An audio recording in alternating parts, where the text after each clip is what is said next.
Pēc mūsu sarunas, Ivo, Priekuļu selekcijas iela 10, pie iebrauktuves ir atstarojušie ceļa stabiņi un bišķiņ dziļāk pagalmā. Te ir autiņi, brīžiem vairāk, brīžiem mazāk, un ir saimniecības ēka. Īpaša pazīme – Briedis Alnis uz jumta. Tālākais šīs ēkas, tur ir garažas un tā tālāk, bet mums vajag šo saimniecības ēku.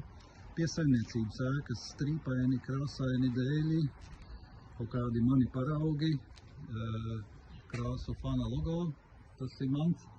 Un šeit plauktos, te periodiski visu laiku tiek kādam kaut kas nolikts. Šai kastītei nevar paiet garām.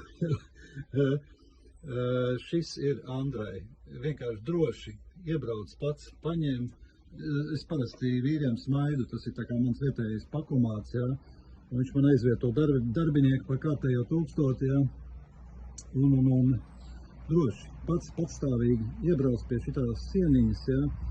Un paņem to kastīti, un tā ir Andrai. Tur ir apraksts tehniskais, un gan jau tiks galā.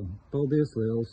Un ja nu galīgi tiešām netiekam galā, tad es iespējams tepat kaut kur arī būšu, un tad tiksim jēgā. Paldies liels!